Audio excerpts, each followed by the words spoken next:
The man struck by the airplane engine at Denver International Airport has been identified, and one of the biggest questions people are asking is, how was he identified? Welcome back, family. Before the video starts, just want to thank all my channel members for the support. Most of the comments on this video swear it's AI. It's not. Meet the Black Widow. These bad boys are only found everywhere. Which is unfortunate, especially because this is the most venomous spider in all of North America. Drop for drop, their venom is 15 times more potent than a rattlesnake. Not to mention, the venom is a neurotoxin, which means it paralyzes its prey. So fun. But this is where things get crazy. And that's because their venom is not only a neurotoxin, but it also contains a digestive enzyme, like our stomach. Which means when they insert a bite, this enzyme will literally liquefy the inside of their prey. And then the Black Widow will just drink their insides like a smoothie, no matter what it is. A bird, a rodent, a snake. I never knew that. And I live in this region. Anyone looking for a house? Moral of the story, once again, this is not AI. I wish it was too. And as always, follow for more facts. I love the fact that they're found everywhere but Alaska. I mean, it makes sense. Alaska's cold as hell. This guy who has no arms or no legs recently was arrested for life for shooting somebody. I seen this and took the dude's life for manslaughter. I didn't even believe this story at all. So bro, it was this guy named Dayton James Weber. This guy was an amputee, and I think it was something that happened when he was a kid. This guy still became a professional cornhole player. He was driving with a couple of friends one day, and they were all going to do something. Two other friends that were sitting in the back seat were all just hanging out. Him and one of his homies that was in the passenger seat started getting into this crazy argument, to the point where Dayton decides to pull over the car because he was driving, grabs out a 9mm pistol, shoots his boy, killing him in the car. So the other two homies in the back seat are like, what the hell? They didn't step out the car. They were all inside They were the car all inside the while he car shot him. while he shot his friend. He goes and says, you guys gotta help me get rid of the body. Both of the friends in the backseat were like, dude, you're on your own. And they jump out of the car and book it up the street. This dude, Dayton, drives up maybe a couple more minutes. He ends up getting the guy's body out of the car, and he throws him on a random person's lawn. Eventually, the person whose yard it was ends up seeing the guy's body, and they immediately contact police, and police get there. The police start transporting the body, and as they're taking the body to a morgue, a hospital calls them randomly. They're calling them because they're saying what this guy came and described to them in the hospital. I don't know exactly what he said. They immediately called the police and was just like, yeah, okay, this is weird, because he went there to get help for medical. They eventually go to the hospital, take him in, and it looks like this guy is getting life in prison. Yeah, that's I'm so interested on a lot of things that he, you know what I'm saying? How did he shoot the gun? I was gonna say. Yeah, there's a lot of holes in that story that makes you genuinely think how was any of that possible? Mostly as an amputee. There needs to be a little bit more explanation. Look at this map of where rats live, and you'll notice something weird. There is a missing piece here. Antarctica and the Arctic makes sense, but Alberta, Canada? There are no rats here. Even though it is the size of France and has millions of people, no other place on the planet has ever accomplished this. And so how did they do it? Well, in 1942, Alberta declared war on rats. And if you know history, you know that you do not want to be at war with Canadians. They started killing rats and encouraging the public to do it too, as you can see from this propaganda poster, to the point where it was illegal not to kill a rat. Some of the posters from this time are just awesome, like the only good rat is a dead rat. But they also did something totally crazy. So rats were kind of new in Alberta because most of their borders had natural protection, mountains, forests, whatever, but there was one spot where all the rats were getting in. And so they turned this into the rat control zone, 29 kilometers wide, where every single house was poisoned. It was like a DMZ between North and South Korea. Farmers stood guard. It was intense. But it was also a huge success. Calgary has 1.5 million people, and there are no rats in this city. I mean, New York couldn't even imagine that. And the campaign continues to this day. They take it really seriously. Yes, of course, every now and then a rat or two gets in, but they kill it so fast they may as well be eradicated. And I think it's just a cool lesson. Even if you don't agree with their methods, it's kind of amazing that there's so many problems we take for granted, but even things that seem impossible, we can solve with enough effort. Krista Pike, man, she does this brutal murder, and then she's walking around showing people pieces of Colleen's remains, pointing to blood on her shoes, just singing and dancing about this wonderful thing that she just did. And she's completely just manic. And on January 13th, the morning after the attack, Colleen's body was discovered by an older couple who were just out for a walk. They were just walking along this path in the woods, and they said they came across what they thought was a dead animal at first. They reportedly said it was possibly a dog, and then obviously once they got closer to it, they quickly realized that this was a brutal crime scene. And when the investigators got out there to the scene, it became very clear to them that a violent homicide had taken place. They found bloody drag marks, handprints in the mud, Colleen's clothes hanging from tree branches, and that chunk of asphalt soaked in blood. And they said the whole scene covered roughly 250 square feet, and it took them hours to process. So there's so much to forensically work through there, which just speaks to the very violent and brutal nature of this crime. One report says some crime scene investigators remember seeing someone who looked like Krista watching them from a distance. One officer later testified that he believed he saw her even giggling as they worked. And that is some serial killer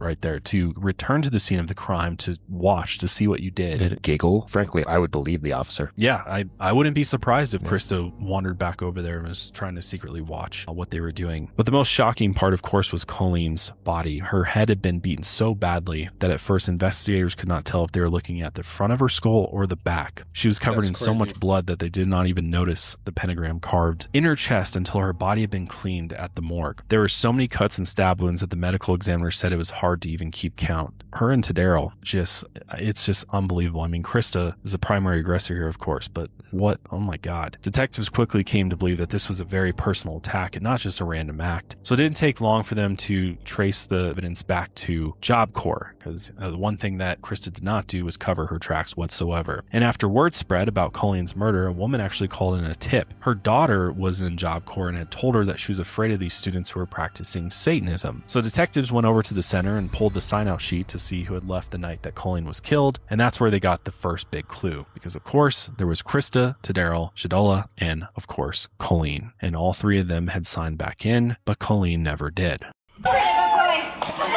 Selena Gomez showed up to a store in the UK and people are noticing something is very off.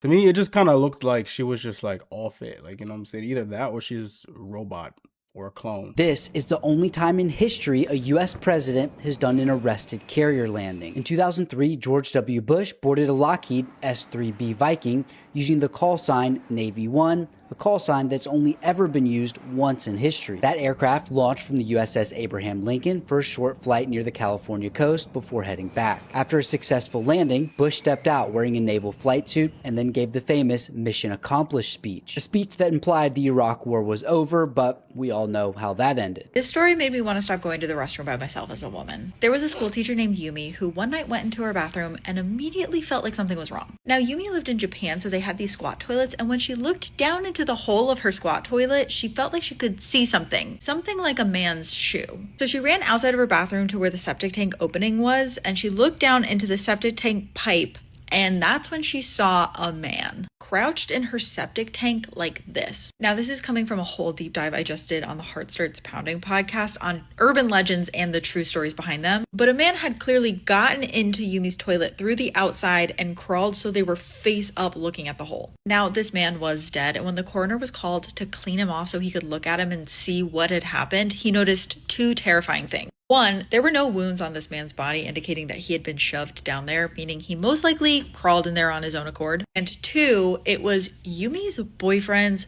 best friend. Now, this episode gets into some more scary stories that are behind classic urban legends. We talk about Pinky Pinky, we talk about the Summerwind Mansion, we talk about the Red Ghost, these demon camels. It's very interesting. Check it out wherever you get your podcasts. That's a Heart Starts Pounding podcast. Russian biologist is now reporting a surge of aggressive ticks that, as you can see by the video, have a tendency to chase their victims. Yes, Chase. The video you're seeing is believed to be of a tick called the hyaloma, which according to biologist Dmitry Savanov is not only resistant to hunger, extreme weather conditions, and aerosol sprays, but also is not native to Russian territory, but rather Africa and Asia. He suggested they could have been brought to Russia through migratory birds. But what he said in an interview about these ticks is the stuff of nightmares. These are real hunters. If our ticks near Moscow are partisan who sit quietly in the grass and wait for you to pass by, then the hyaloma behaves aggressively. They see the victim and run after them. Moreover, their speed is several times higher than the ticks that we are used to. It's difficult to escape from such a sprinter. 2026, when we have ticks chasing humans. The last thing you want in this world is to be there when they wake up. Let me tell you something. Meet the Asian giant hornet. They're only found in a couple parts of Asia, even though they've made their way into other countries over the last couple of years. And that includes the United States. So that's fun. It's even more fun when you find out that this is the largest wasp in the world, even recognized by the Guinness Book of World Records. They have a 4-inch wingspan. At that point, you might as well just classify it as a bird. Not to mention, they come stocked with some pretty serious attitude problems. All you have to do is breathe too close to their nest, and they'll make you famous. I mean, there's a reason they put more people into a wooden box than any other wasp or hornet in the world. And somehow, that's not even what makes them a problem. It's the fact that they eat bees, like a crazy amount of bees.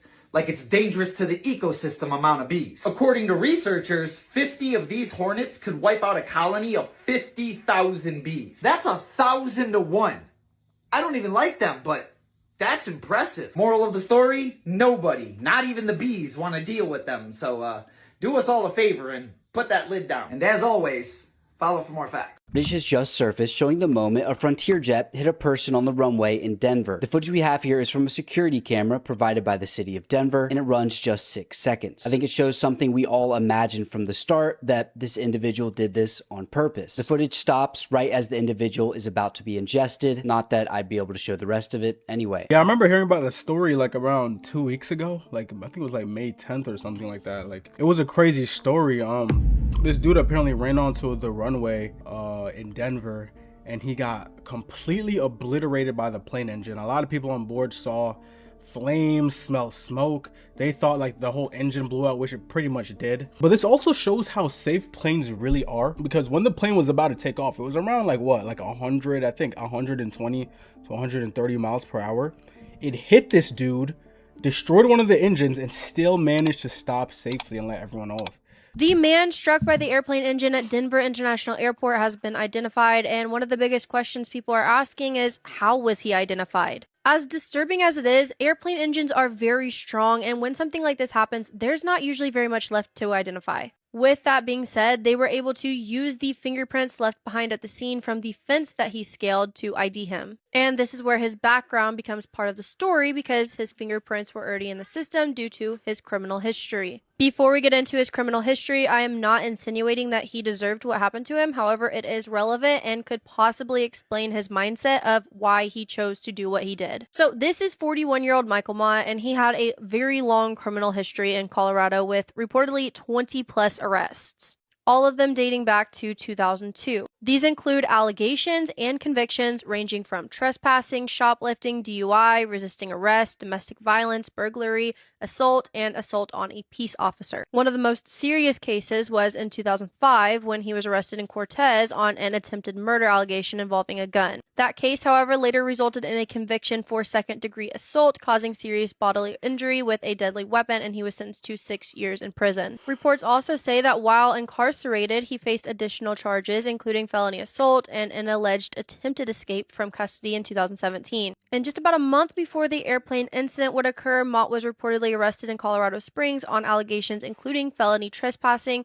property damage, and resisting arrest. That criminal history is likely why officials were able to identify him through fingerprints so quickly, because people with prior arrests or convictions have their fingerprints stored in law enforcement databases. Now, officials are saying that they don't know exactly how Mott even got to the remote area of the airport, because there was no car or bicycle found nearby. The first system security alerted at 11:10 p.m., and the moment officials say that he climbed the fence was at 11:13 p.m. He would be struck just 2 minutes later at 11:15 p.m., so so everything unfolded within about 5 minutes. As for why he did this, now officials have not released a clear motive. They did rule this a suicide, however, no suicide note has been found. Investigators were speaking with family and people who knew him better to understand what was happening in his life before the incident. As more information is available, I will keep you guys updated. Make sure to hit that follow button for the latest true crime news. That isn't crunch, y'all. That's 11 chemicals and vices cracking open your soul. You don't care though, right? That crust ain't just crispy, it's a greasy salt shell wrapped around factory chicken like an edible scab. Open that sloppy mouth up. The fryer oil gets so dark it starts looking like some nasty sewer sludge. Don't worry, y'all, that's where all the flavor really lives. Every nasty bite leaks hot fat, chicken juice, salt, and regret straight down y'all's fingers. It's finger-licking filthy. That gravy looks like some brown hospital fluid, and you're pouring it all over y'all's mashed potato paste like it's medicine. Lord have mercy. Y'all's body don't digest a bucket of this like a real meal. It handles it like a grease emergency. Y'all blowing mud tonight. That full sick feeling in y'all's chest, that ain't satisfaction. That's your body trying to survive the bucket. See you soon. You're already infected. Bro, we've been know McDonald's, KFC, Taco Bell, and all these places, they don't serve you healthy food. I mean, I feel like a lot of people that go there already know this fact. Like, people are not going there to be healthy. Like, it might just be like a quick meal, or like if you go, or if you're on like a road trip, or it's really late at night and you have nothing else to eat. But I'm just saying, if you want to fuel your body with nutrition, if you are someone that cares about your health, just make your own food.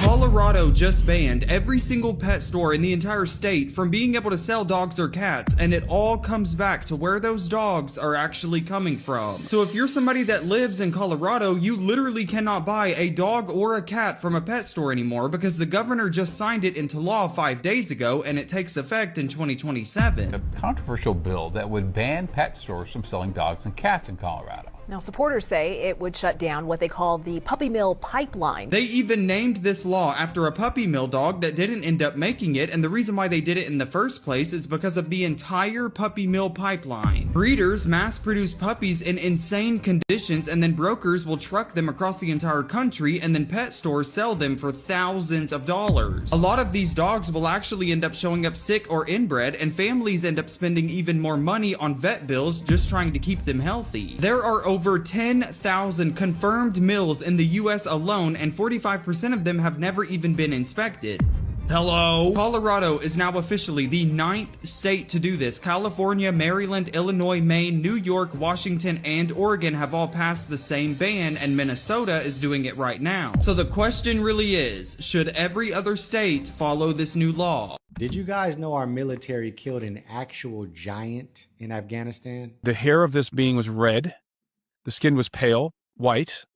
He said it had 6 fingers on each hand and 6 toes on each foot. And the feet were wrapped in a very primitive canvas type wrapping. And he said he and the guys that were standing around the body were actually taking their boots and putting it up to the foot. And he said it was, twice as big as 3 times bigger than everybody's boot. I mean, the feet were enormous. They're all putting their feet up to the foot. And he said this thing was solid as a rock. They were all kind of tapping it on the top. And he said it was like a brick. I mean, this thing was just like solid muscle. He said it could have been some rigor mortis or whatever, but I mean, it was apparent from what you could see of this dude that he was a brick house. So how tall? So the pallet was 9 feet long, and he's in the fetal position. So they estimated his size at 10 to 12 feet tall. they weighed the giant. They weighed this being because they had to weigh it. The loadmaster had to weigh it before they put it on the C-130. He weighed, the whole thing weighed, I think they told me, and I could be wrong, but I think it was 1,500 pounds. And then when you subtract all the dunnage and the pallet and whatever else, I know that the final weight was 1,100 pounds. The final weight was 11. And then he told me for sure. He said that the weight was, this thing weighed 1,100 pounds. So you can imagine, let's say it was 12 feet tall, 1,100 pounds. I mean, it's a massive, massive guy. And then, he was asking about the body, like, where'd you guys get this thing? And they told him that a group of guys got lost somewhere out in Afghanistan, that this group was out there, these military guys were out there doing something, recon or something like that, and they weren't reporting back in. They sent out another group to look for them. Another team went out to look for that first team. And when that second team found them, they found them either at the mouth of a cave or in a cave. I can't remember where, but it was in the vicinity of a cave. And they were all dead. And this gigantic humanoid was eating on one of them. This is an absolute true story. Members from this special force unit have gone on record and testified to this event, of course, with their identity hidden because they were told never to talk about this. In fact, there are people in the military around that time who heard these stories who have also testified to this event being real. Now you might ask, where did this giant come from? I've got one word for you: Genesis. The book of Genesis speaks about fallen angels impregnating human women, and they bred giants. These giants were known as Nephilim. They were huge in size, huge in stature, had more than 5 fingers, had more than 5 toes, and they were extremely strong, extremely fast. Humans thought they were gods. Now we know the flood of Noah talks about all of these giants being wiped away in the flood. However, they reappear in the promised land. You guys remember Goliath, don't you? Goliath was not the only giant. He came from a family of giants, a tribe of giants. And these were not the only giants in the earth. Now, something interesting about these giants, the book of Enoch tells us that they had an insatiable appetite. They would eat human flesh and drink human blood. Wow. And this gigantic humanoid was eating on one of them. Now, don't you think it's kind of interesting that a lot of these elites, a lot of these powerful people we're hearing, they're eating and drinking human blood? Do you think there might be some type of connection to these demonic beings in Genesis? I'm going to go more in depth about this, and I'm going to open it up to my inner circle. I feel like what they described as giants back in like the days of Jesus and stuff like that was like what we today would describe like NBA players, you know what I'm saying? Like a Shaq or like this new NBA player. I don't know if you guys know him, and his name is Wemby. He's 7'4". Shaq is like 7'2". To us, mind y'all, the average height in 2026 is around 5'9", right? If you're in the US, it's around 5'9". But back when Jesus was alive, like in the ADs and the BCs and stuff like that, the average height for a male was like 5'5". So if you're 5'5" and you see a dude that's 7'4" or 7'2", or even just like 6'8", you're gonna be like, yo, that's a freaking giant. Like today, if you see LeBron James, look at him and be like, yo, that's a really tall dude. Like that's a giant. So breaking news: McCormick Spices just merged with Unilever, meaning your spices and sauces will be forever changing. McCormick now will own all of this stuff. If you have any of this in your fridge or home, you are being deceived and poisoned. It's got all of it, has a bunch of junk in it. It's garbage. Do not consume any of this at all. Frank's Red Hot, I don't care. French's Fine Mustard, no. Hellman's Mayonnaise, you can make your own with olive oil and a freaking egg yolk and some mustard. Don't have any of this stuff in your house. It's all corporately. It's owned by Unilever, and they got some interesting stuff in there. And remember, McCormick was exposed for using ethylene oxide to sterilize some spices, because we really need spices to be sterilized with that, which is banned in the EU since the 1990s, and even in the US classifies it as a probable carcinogen. Wow. This is why you got to know what you're putting into your vessel or your temple, because it's the only thing you truly have control over in this realm. There are people quietly shaping the world you live in, not through force, but through influence. You don't see them, but you feel the decisions they make. What enters your body, what enters your mind, what's labeled safe and what's not. Some call it progress, others call it control. But the truth is, you were never part of the decision. You're already infected. brain rot reels. I feel like that's obvious though. Like obviously we're not a part of the decision. If today they decide, you know what, we want to shorten the human lifespan to 50 years old, so we're going to inject everyone with this hidden vaccine, tell them it's going to be good for you, it's going to help your immune system, but then once they turn 50, they're dead. Like they're going to do it. You know what I'm saying? Like at the end of the day, the person with the most power, the corporation with the most power, the entity with the most power controls the world. Racism, as we know it, is fake. Very few people reject other people groups just because of the color of their skin. No, they reject people groups because a particular group shows patterns of violence, or a group has an incompatible culture, or a group has a conflicting religion, or a group has opposing core values. Today's racism is not 1700s racism. No, they use the word racist as a way to attach a real evil to someone who isn't guilty of it. What they call racist is really statistically informed pattern recognition. It's personal preferences. It's speaking honestly about the distinctions of people groups and religions. You're not racist because you don't want millions of demon-worshipping Hindus in your country. You're not racist because you don't want to live in a black neighborhood that has statistically higher crime rates. You're not a racist because you don't want Muslims flooding your cities and building mosques in your towns. You can want all of those things and still believe that every one of those groups are made in the image of God. So when someone calls you a racist, realize that it's just a scarecrow term used by emotional people. They do this because they're unable to deal with the rationale for your convictions, so they scream the R word to silence you instead of engaging with your argument. I've said this in a couple of videos, you know what I'm saying? Racism and being a racist isn't something that you're just naturally given by God. You know what I'm saying? You're taught to be a racist. So like, for example, like he said, it's very much pattern recognition. If you wake up one morning and I don't know, like this is just an example, you get cut off by a woman or a woman hits you when you're driving, right? Now your brain is going to be like, oh yeah, all women are bad at driving, when that's not really the case. Maybe it's just that one specific person. It's the same thing with being like I guess a racist is like, I don't know, maybe one black guy robbed you. Now every single black person is a robber. You know what I'm saying? Every single black person is evil. But it does have to do with a lot with upbringing, I believe. Like if you're raised wrong, you're gonna be a wrong person. Yo, check this out.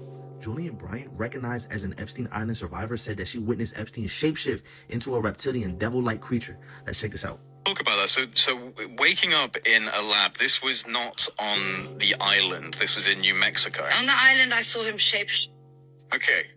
in the bedroom. Let's talk about that first, and then we'll touch on this lab experience as well. So, can you explain what you mean by shape-shifting here? Well, when I was in the bedroom with him, because he used to take me into that small bedroom, and it was always dark and really cold. And then it was almost like when he was orgasming or something. Like I looked at him and suddenly his face like grew like big like this. And then I saw these huge black eyes like this. And then a big mouth with this horrible tongue and like this sort of dragon horn stuff, which is like almost like the devil. Or, you know. I know a lot of you have a hard time believing that there's reptile beings controlling us, but it's really time for you to start waking up and smelling the fucking coffee, because they've been here. They're using technology to blend in with us, as you guys can see up there, and they've been here. This is not new, people. This is new because you've been programmed and lied to your whole life. They gave you religion. They poison your food. They poison the air. They poison your mind. They're poisoning everything. They're lying about everything. Everything is a fucking lie. Like, honestly, like truly, from my heart, it's all a lie. And when you finally wake up and realize that there's the aliens that they tell you to look for in the sky are here controlling us. They've been. So wake the fuck up, people. Jeffrey Epstein maybe was never a human to begin with. Yeah, I'm pretty sure there's a news report that I added in this video that they talked about the different types of alien forms that are potentially here, and one of them are the reptilians. Did you know that if you have ADHD, according to early human psychology, you're constantly on the environmental lookout for something trying to eat you? Also, there's a pretty high chance if you have ADHD, you're not a night owl because of your phone, but because you are staying awake during the killing hours. 75% of adults with ADHD have a messed up sleep schedule. It's because their brains are hardwired according to human evolution to make sure that they don't get killed in their sleep. That's why you can't go to sleep. That's why you cannot fall asleep that easy. This is because 50,000 years ago, you were the one on lookout, okay? You were the only thing standing in between the saber-toothed cat and the rest of your tribe in the middle of the night. So good job. You being impulsive could also be an ancient human thing, according to your ADHD. You weren't the one who specifically wanted to survive, but the one that would run into the cave of unknown bullshit so the rest of your tribe could know what was in there, because if you didn't come out, you were dead. You were on a constant self-sacrifice mission that current day life has no real use for at all. So basically, when you're hyper-focusing as well, your brain isn't exactly like losing touch of reality, but it's hyper-focusing on what it considers to be prey, and just losing track of all other basic necessities like eating and sleeping and doing your work. Isn't that interesting? Anyways, that's what I learned today. The end. Sources in the comments. We are not alone. The Pentagon released the UFO files a few weeks back, and we just found out over 1 billion people have visited the site. 1 billion. It's got to be a record. The War Department says more files will be released soon. UFO experts and top researchers have been investigating aliens for years. Their sources say dozens of crashed UFOs have been recovered, and what they found inside? Shocking.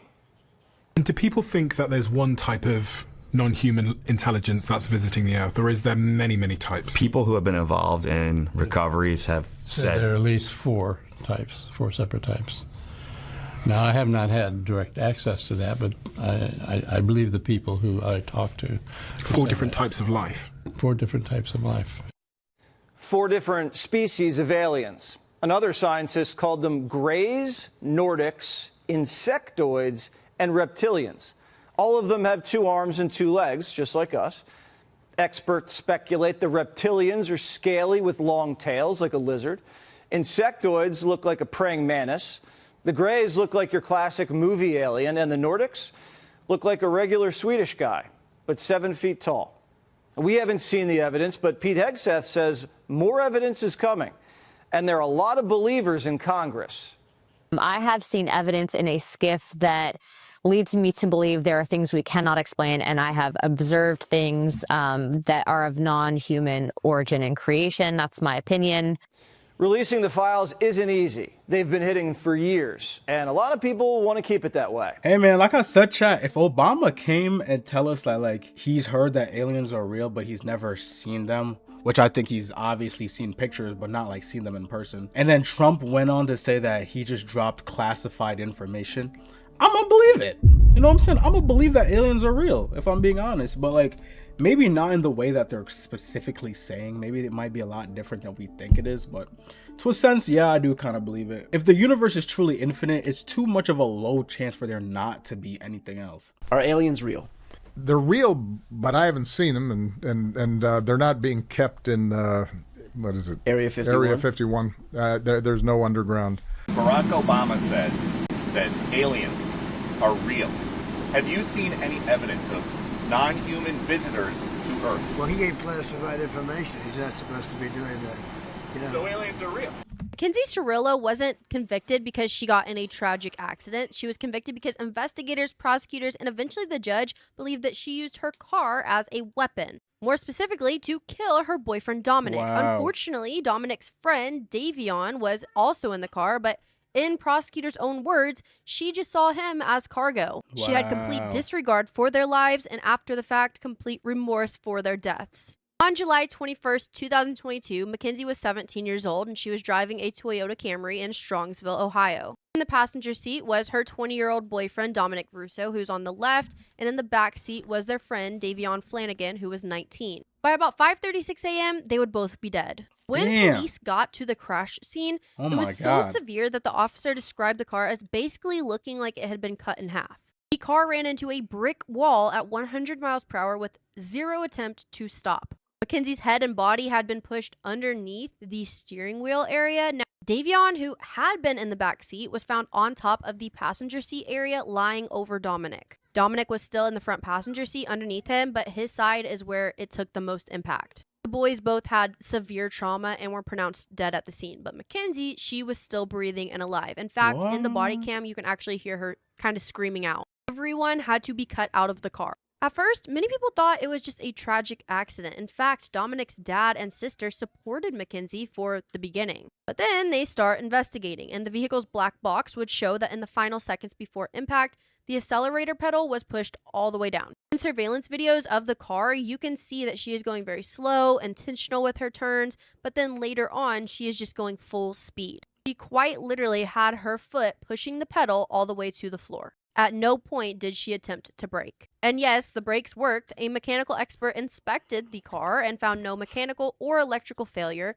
that would explain the crash. The gear shift was manually moved between the drive, and seconds before the crash, it was put into neutral. So someone inside of the car attempted to shift it into neutral. However, it was forced back into drive as the car kept going towards the wall. It's most likely that either Dominic or Davion knew what was happening and attempted to try and stop the car. So now obviously the question is why? Why would she do this intentionally? And that's where Mackenzie and Dominic's relationship became a major part of the case. They had been together for years, but the people close to them said that the relationship had become toxic. Dominic's brother testified that Dominic and Mackenzie had broken up many times, and in June and July of 2022, so when the crash happened, Dominic was considering ending their relationship for good. Then, just 2 weeks before the fatal crash, there was another incident involving Mackenzie and Dominic inside of a car. Mackenzie was driving with Dominic in the car during an argument, and she allegedly threatened to crash the vehicle right then. A witness also said that she was hitting Dominic during that incident. Dominic had called them, said he wanted them to come get them, and during that phone call, that witness heard Mackenzie say, "I'll crash this car right now." Prosecutors argued that she intentionally chose that route and intentionally hit the brick wall. There's also evidence that Mackenzie had been in the area of the crash days before. The judge specifically mentioned that she took a route she did not routinely take, a route that she had visited a few days earlier, and that she drove there early in the morning when fewer people would be around to witness the crash or help. Now, Mackenzie would later claim that she didn't remember the crash, and her defense would bring up her POTS diagnosis, which is a condition that can cause dizziness or fainting. But that explanation didn't hold up in court. There were no documented prior blackouts. Medical records from after the crash did not show cardiovascular, neurological, joint, or muscle symptoms that would explain her losing control. Her heart testing was normal, and when she applied for her driver's license before and after the crash, she denied having a condition that caused loss of consciousness or loss of muscular control. And of course, the medical emergency didn't even line up with the actual car data. Because even if she had passed out, how would she keep the accelerator pressed all the way down? You would think there would be some kind of deacceleration.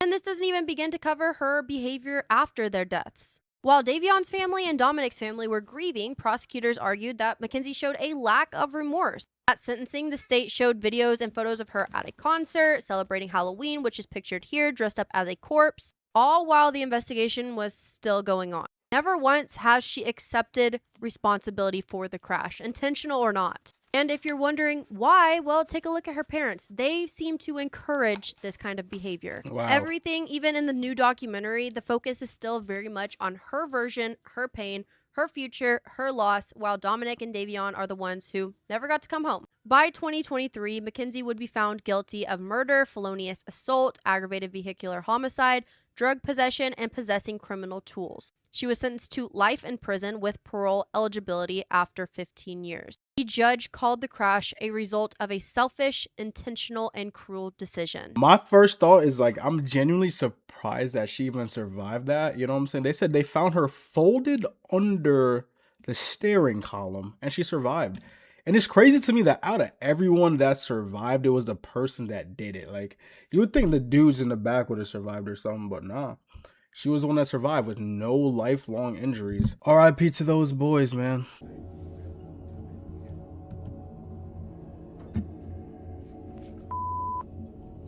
By the time you watch this video, this guy will already have been dead, but it really wasn't too long ago when he was living and breathing on this earth with the rest of us. The video that you guys just watched shows an interview with a prison inmate named James Broadnax. He can be seen stating, "I don't want life," and also when asked what he would say to the victims' families, the victims whose lives he took, he states, "F 'em." Now, recently here on April 30th of 2026, James Broadnax ended up losing his life in Texas due to lethal injection. His execution date was set. This had been determined for quite some time. Now, this outcome here has been somewhat controversial, so let's go over some of the details here as to what happened in this case. Back in 2008, James Broadnax and his cousin Demarius Cummings ended up taking the lives of two Christian music producers. Stephen Swan and Matthew Butler were robbed and then fatally shot outside of their recording studio in 2008 in Garland, Texas. Now, initially, James Broadnax confessed, and he had confessed for quite some time, maintaining that he was the sole shooter. So he ended up getting the death sentence, and his cousin Demarius ended up getting life in prison without parole. For years, this was the case, James taking all of the responsibility for actually pulling the trigger here. That is until shortly before his execution date of April 30th of 2026. This is when Demarius Cummings stated that he was actually the one that pulled the trigger, which for a lot of people would change how they looked at James's outcome here. Ultimately, you might think a confession like this from Demarius would warrant a little bit more time to decide whether or not James actually was the one that did this, but they went ahead with the execution anyways because it did appear as though he actually was the shooter based on the fact that he had maintained that for so long. A lot of people just assumed that Demarius was lying in an attempt to keep James alive, but at the end of the day, we're really not going to know 100%, though it would appear, at least according to prosecution, that James was the sole individual that took these guys' lives. Nonetheless, there is quite a big movement online of people stating that James should not have lost his life. Let me know what you guys think in the comment section below. Drop a comment, letting me know what you want to see next, and I'll see you guys in the next video. Peace out. That's a sticky situation. I mean, he literally just admitted that he did it at first and then he changed his mind after. So that kind of, I guess that could have delayed the process, but it's still kind of like, dude, you know what I'm saying? This is set to happen. Like, we can't just be delaying it. Space launch recently. Yeah, on April April 1st. So there's a crazy coincidence. What happened? And Marvel fans are going crazy. Okay. If you paid attention to the people that went to space on that Artemis trip, Operation Artemis, yeah. That operation has 4 astronauts going to space, right? Yeah. Recently, there was a movie that came out called The Fantastic Four. Oh, that has? Now, one of the people that went on that mission, his name was Reed Richards. Reed Richards. Who's Reed Richards in the movie? Reed Richards is Mr. Fantastic in Fantastic Four. So there's 4 of them, literally in every single Fantastic Four. Okay. It's always Reed Richards. Yeah. He's like the main. He's the main. In every Fantastic Four, there's also a woman. Yeah. One woman though, and a bald guy. This operation or this project, they had the same? Had a bald guy, a woman, and a guy named Reed Richards. No, Are they playing our It was face? all on April Fool's too. Yeah. It's almost like, yo, we're gonna joke about it right now. We're literally gonna show you Fantastic Four in real life. No. This is John Harvey Kellogg, and he was really afraid of people touching themselves and touching other people's parts. So he invented cornflakes. Bra was a doctor and deeply, deeply religious, and he believed that bumping uglies was wrong and that it was destroying society. And I mean doing the deed for any reason, including procreation. This man thought it was evil. He never consummated his own marriage. They adopted all of their children. So he runs this wellness retreat in Michigan, okay? Battle Creek Sanitarium. And people were coming from all over the world to get healthy here. And his whole thing was that if you eat boring food, you will stop thinking about banging so much. And one day, him and his brother left some wheat dough out all day. And instead of throwing it away, they were like, hey, let's roll this out, you know, and make these dry, thin, crispy little flakes. And then they toasted them and fed them to patients. And that's history, bro. That's how cornflakes were made. Okay, but this is where it gets good. His brother William was like, hey, this could be like $1 million business, because this is back in the olden times where $1 million was a lot of money. And his brother was like, hey, let's add some sugar to this and sell it. People are gonna love it. And then Kellogg was like, nah, bro, we want this to taste bad so people don't touch each other. And Will was like, okay, word, and went and started the company himself and made the cornflakes taste good. And that's how we got Kellogg's. And the brothers got into huge beef about it and like sued each other for like a decade, and it even went to the Supreme Court. And yeah, basically John was pissed that he made an anti-sex food and then people enjoyed it, and his brother got really rich off of it. I made my precious. Morbid Facts, Part 956. As a teenager, Euphoria star Angus Cloud survived a life-threatening head injury after falling into a construction site, fracturing his skull and requiring emergency brain surgery, leaving a long scar along his head. He was later discovered on the street with no prior acting experience and cast in Euphoria, where he became known for playing a drug dealer. But in July of 2023 in Oakland, the 25-year-old died from an accidental overdose, including fentanyl, cocaine, methamphetamine, and benzodiazepines, a lethal combination that can quickly lead to respiratory failure. His death came just days after burying his father, who died from cancer, and he had returned to the home where his father passed, reportedly struggling with grief and mental health in the days leading up to his death. Eerily, he previously said he wanted to portray Mac Miller in a biopic, who died in 2018 from a similar fentanyl-related overdose. In 2018 in California, 23-year-old Angela Hernandez drove off a cliff along Highway 1, plunging about 200 feet into the ocean below. The impact left her with a brain hemorrhage, broken ribs, a collapsed lung, and broken collarbones. After regaining consciousness inside the submerged vehicle, she managed to escape before it sank, swim to shore, and climb onto a narrow rocky ledge beneath the cliff. With no supplies and severely injured, she survived for 7 days by drinking fresh water that dripped down from moss and vegetation on the rock face. She was eventually spotted by passing hikers along the roadway, who alerted authorities, leading to her rescue and evacuation to a hospital. Thank you so much for giving me a chance to win a VMA award. Taylor, I'm really happy for you. I'm gonna let you finish. But Beyonce had one of the best videos of all time. Have you ever heard the conspiracy theory that Kanye West actually saved Taylor Swift's life? The evidence people point to is insane. For those who don't know, something really strange has been happening these past few years at every major award show. You constantly see celebrities thanking Beyonce, even though everyone knows nobody shares their trophies with anyone. Yet every single time, it looks like they're required to say their win is thanks to her, otherwise something bad might happen to them. But one time, during an award show, Taylor decided not to thank Beyonce, and it almost ended really badly for her. On September 13th, 2009, during the MTV Video Music Awards, 19-year-old Taylor Swift made history as the first country artist to ever win a VMA. She had just won Best Female Video for You Belong With Me, beating Beyonce, who was also nominated, and that's when everything flipped. Right as Taylor started her acceptance speech, Kanye West suddenly ran on stage, grabbed the mic out of her hand, and said this in front of millions of people. I'm really happy for you. I'm gonna let you finish. But Beyonce had one of the best videos of all time. That moment created massive awkwardness, and even Beyonce looked shocked in the audience. Everyone booed Kanye because we all thought he ruined the ceremony, but in reality, he didn't. He had just protected Taylor. The truth is, Taylor Swift had absolutely no intention of mentioning Beyonce in her speech. We didn't understand it at the time, but today it's clear that not thanking Beyonce could have destroyed her career. When you see all these celebrities thanking Beyonce every single year for no logical reason, there's obviously something darker behind it. So if Kanye hadn't stepped in that night, I can't even imagine what would have happened to her. Yeah, there is a conspiracy theory that people that win awards, if they don't thank Beyonce, they potentially die. So I could see how he would say that, but I definitely don't think Kanye West did that to save Taylor Swift. What if I told you there's a lot of people that think pink salt is the petrified remains of not just giants, but titans, which are like giants. Now, at the bottom here is a pink salt mine, and that does happen to be the, interior view of the muscle patterns on a human. But that is too much of a stretch. You're thinking, dude, what a freaking wingnut is this? But bear with me because this gets a little bit shocking.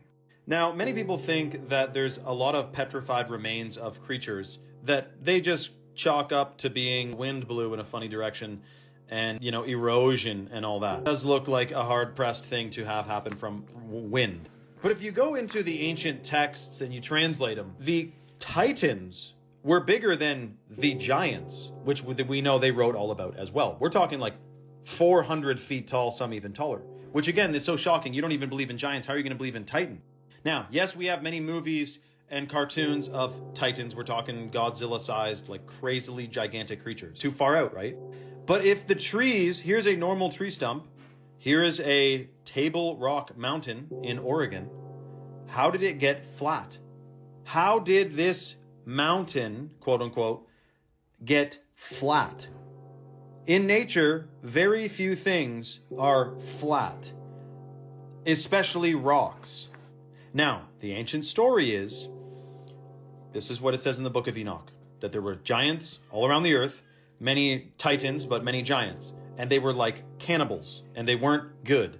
So God flooded the earth, and he sent angels down to cut down the giant ancient trees, like Devil's Tower, to stop the giants from being able to escape to these high areas and survive the flood. Well, where did they get pink salt from?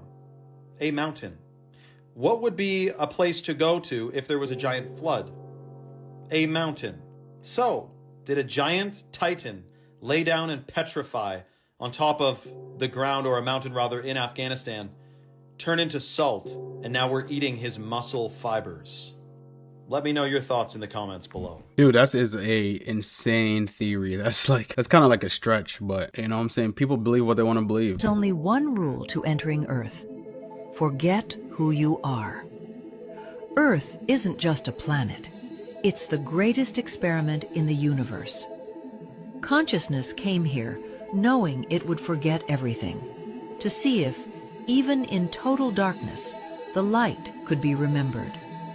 You chose your body, your family, your role. You entered as a baby and were taught fear and separation. Most forgot completely. God is inside you became, you are separate. But something shifted. Earth entered a new frequency. Across the planet, many arrived disguised as ordinary humans, waiting, sleeping.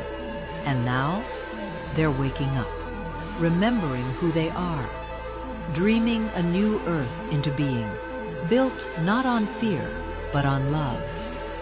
And if you're hearing this, maybe you're one of us. I cannot get over how cool this picture is. Called the Fall of Icarus, this is a real skydiver on Earth, but positioned in such a way that it looks like a lone astronaut falling through the void. The skydiver jumped out of a small plane at around 3,500 feet and 8,000 feet from the photographer. From a mathematical standpoint, this is an easy problem to solve on paper. It's basically just a triangle where you know the photographer's position, the sun, and the angle, so you can pinpoint the exact altitude the skydiver needs to be. But it's such a difficult shot to do for real because the photographer and the sun are in a fixed spot, but something is falling very fast between them. So the pilot has to drop them in just the right location, and the photographer has to time it literally to the second, which is based on how fast he covers a certain distance. So if you pay attention in geometry class, you get this. And to get this texture, the photographer used a special filter that blocks all but a very specific red wavelength. So it looks all dramatic like. It took them 6 weeks to plan, and yet it was the first and only jump that day. Palermo catacombs. The catacombs of Sicily. You think the catacombs of France are spooky? Very spooky. The Palermo catacombs. Very spooky. Yeah? But it's basically this tunnel system that these monks discovered that it preserves bodies incredibly well because of how dry it is. There's thousands of bodies that are typically standing upright. What? Stop that Fully right now. dressed. There's monks, men, women, children, but a lot of them are still wearing like military uniforms, wedding dresses, like nuns in their nunnery. Yeah, whatever. that's scary. Like Literally walking through like a historical timeline. They're all mummified. But there's this one, they call her the Sleeping Beauty of Palermo. She died in 1920. She was 2 years old, but her body is so well preserved that it's been over 100 years. I know in the Catholic and the Orthodox Church, a lot of them believe that there's some saints that when they die, their body just never corrodes and never corrupts. She's the most well preserved body in this catacomb. Look at the picture. 100 years old. Dude, this is nutso. They've done x-rays. Her organs are still intact and her brain is still preserved. How does that happen? That's crazy. Imagine walking down that catacomb well lit and then just the power goes out. I'll cry. I'll feel your way out. No. Want to watch people die? What the? Well, you're in luck. Released in 1978, Faces of Death is a mockumentary horror film that shows actual footage of people and animals dying in various ways. Directed by John Allen Schwartz, the film is considered as one of the most controversial films to hit the big screen. From plane crashes to the electric chair, the film doesn't hold back when displaying the brutality of death.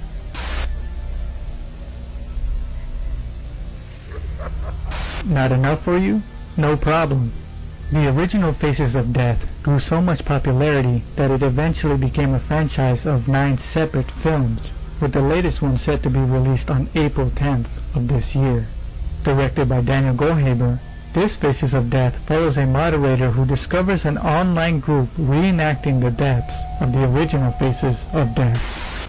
Yeah, it's a very specific type of audience of people that do end up liking really gory content, like watching people die, watching murders happen. But I've never really dug too deep into that. Watch this. This is why people fear mountain lions. Let's see it. What the hell? I didn't even see that. Yo. It's the eyes that really gave it away.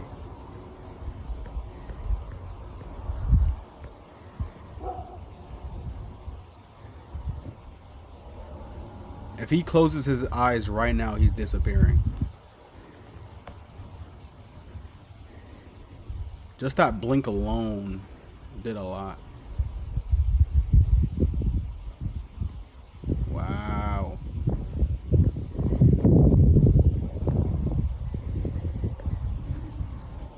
Mountain lions are some of the most stealthy predators in North America, and also they get very big. And you can see in this video, it is basically impossible to see a mountain lion unless they have that eye shine going on. And that eye shine is just reflecting light. So once it gets dark, if light hits a mountain lion in the face, you can see it very easily because their eyes reflect that light so brightly. And even here, you can see it's kind of low light, and any type of light makes those eyes reflect like that. But in this video, you can see how perfectly camouflaged that mountain lion is. And if you took that eye shine away, it's basically impossible to see. That mountain lion blends in perfectly. And that's just what they do when they hunt. They're predators that are very, very patient.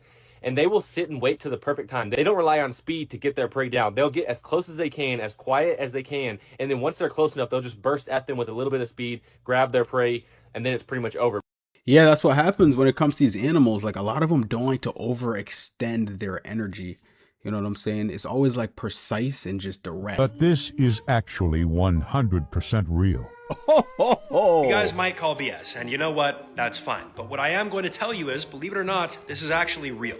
This is probably the craziest example of cloud iridescence that I've ever seen. It shows this cloud up in the sky, and it is vividly showing all colors of the rainbow. It straight up looks fake, digitally generated. So for context, really quickly, this video was very recently recorded in Indonesia. No, it was not AI generated. And again, this is something referred to as cloud iridescence. Typically, it's going to be a lot less extreme. This is something that you've probably seen if you look up into the clouds pretty frequently. And basically what we're looking at here is sunlight being diffracted by very small water droplets or ice crystals. It separates it out into this visible spectrum of light. And on occasion, it can be absolutely extreme. It really just varies depending on the size of the water droplets or ice crystals. If I had to guess though, I would say that there's probably some sort of filter on this video. It just looks too perfect for that not to be the case. Let me know if you guys have ever seen clouds like this before. I think I've seen them a handful of times.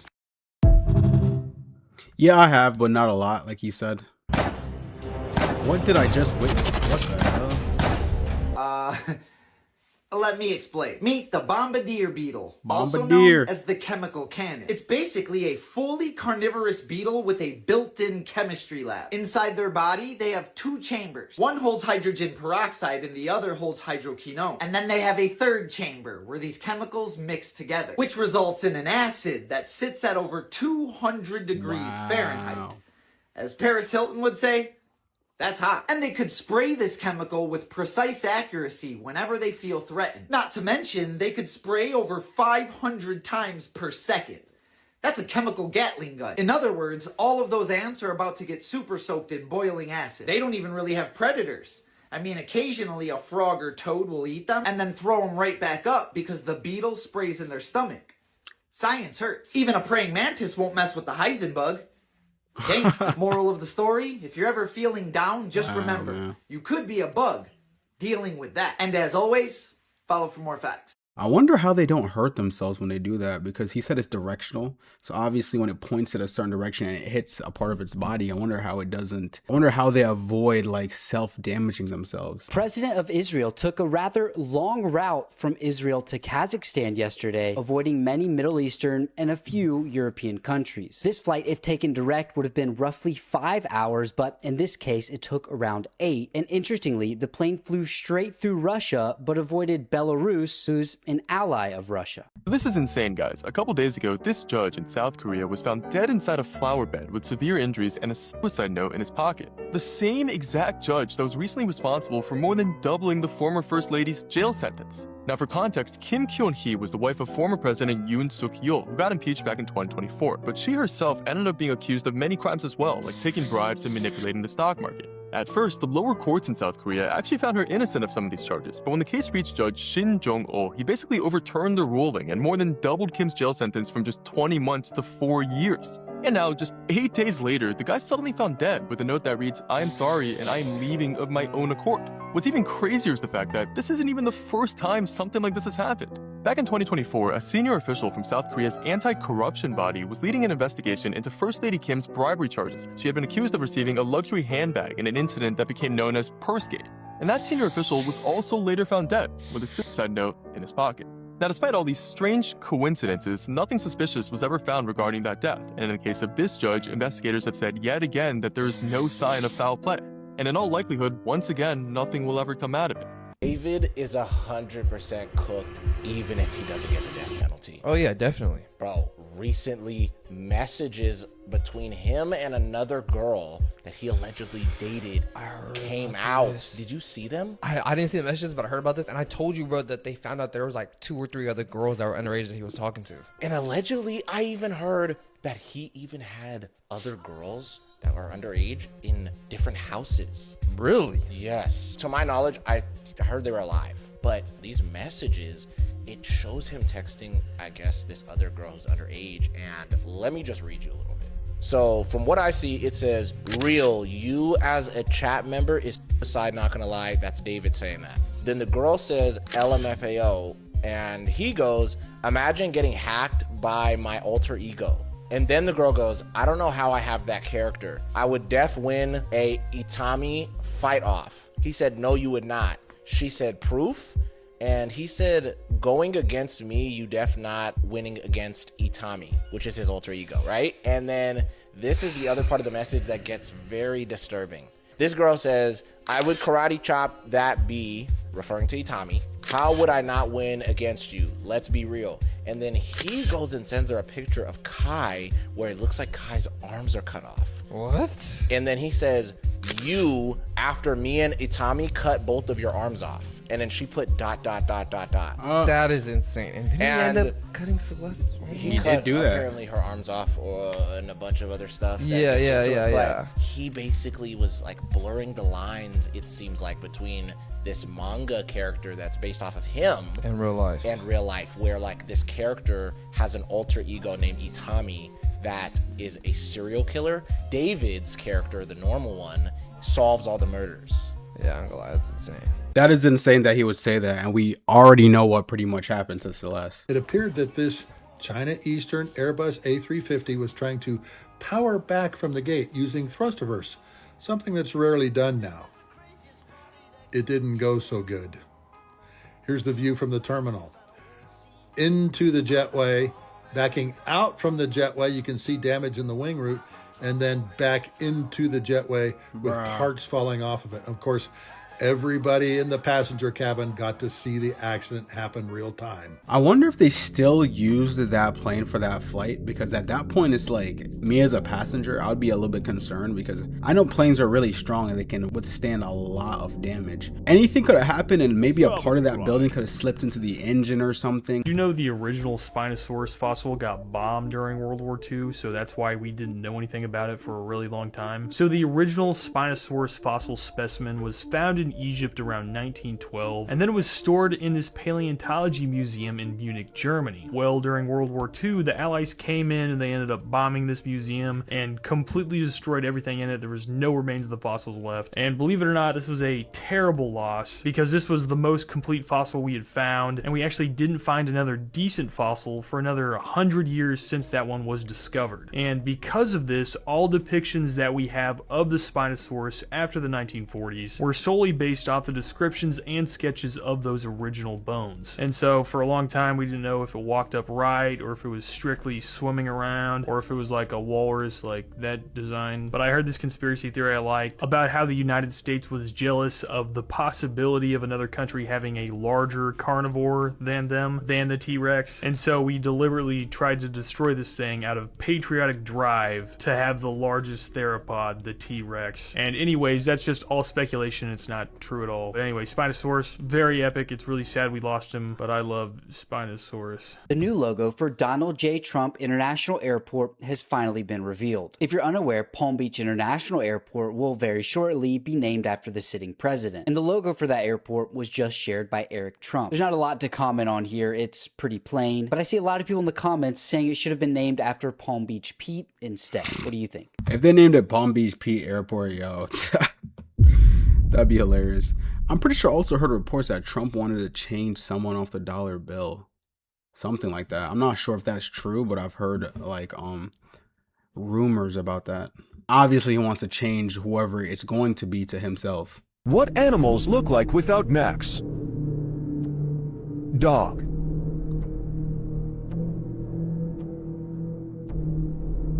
Hippo.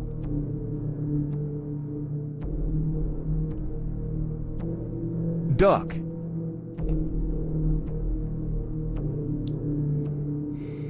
Elephant.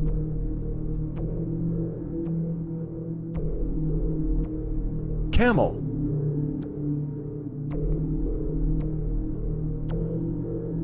Goat. Wow. Tiger.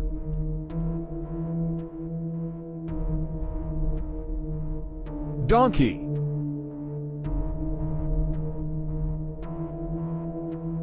Giraffe.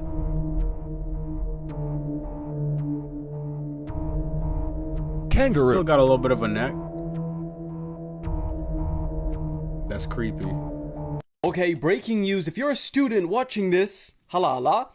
So, thousands of schools around the world have been disrupted because there's been a major hack on the Canvas learning management system, which for perspective is used by over 30 million active daily users globally. And a lot of these are schools and universities, particularly in the US, and it's caused huge disruption for students, some of which are in their finals, their end of year assignments. And so these students trying to access their grades, their study material, etc., they've been locked out and they've been met with this ransom note from a hacking group called Shiny Hunters. And this group is threatening to leak the data of millions of students on the 12th. So next week, Tuesday, if that group is not paid a ransom. Canvas said that the information involved for users at the affected institutions includes names, email addresses, student ID numbers, and messages exchanged by users on the platform. Now, as of recording, some users have reported they've been able to get back into the platform, but then again, TechCrunch, they're saying that the hackers have launched a secondary wave of attacks, and this is an ongoing situation. So let me know if you've been affected, and I'll keep you guys updated. Okay, hang on. I just saw on Twitter that Miley Cyrus is now in a cult. The cult is called the Modern Mystery School, and it's not really a school. It's allegedly an organization that trains healing practitioners in the tradition of the lineage of King Solomon. These healers are encouraged to join sacrifices every year and sign contracts stating that they aren't allowed to tell anyone about it. These two girls, Lily and Blue, were allegedly healers at the cult school. They allegedly met Miley in February of 2023, right after Flowers dropped, and encouraged her to join their cult. And allegedly this is the reason that Miley's been so MIA. No performances, no public appearances, no promotion for the album at all. Aside from the Disney Plus special that was back in March. Fans are speculating that Miley's Instagram is being run by an intern. Her first couple of posts about Flowers were very loving, very personal. And as the weeks went on, they sounded very AI generated, which makes people think that someone is posting on her behalf. Miley's sister Brandy also went on a podcast and spoke a little bit about Miley's absence. I'm not speaking for Miley, I'm not speaking for anybody, I'm not speaking for fans. But from what I gather, fans are a little frustrated that Miley's been a little quiet on social media and maybe not doing public performances. This is what the fans tell me, is that, you know, where's Miley? We miss her. Like, we want to see her play, and she's not doing those things. And so people say crazy shit. Something similar to this also allegedly happened after the Bangers era. Miley kind of disappeared and started hanging out with this Wayne Coyne character. This man was 62 years old and very notorious for his drug use and his cult-like leadership. Back in 2012, he enlisted a bunch of celebrities to donate blood and add it into a vinyl record.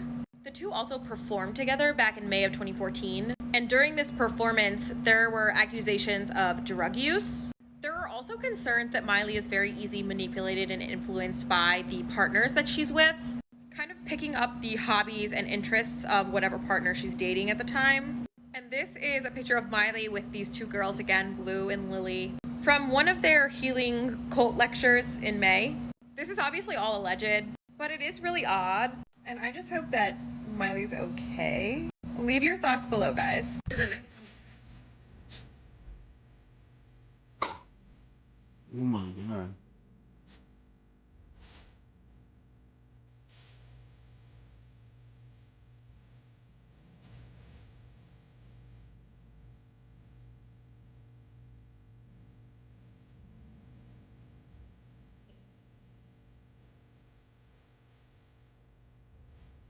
Wow.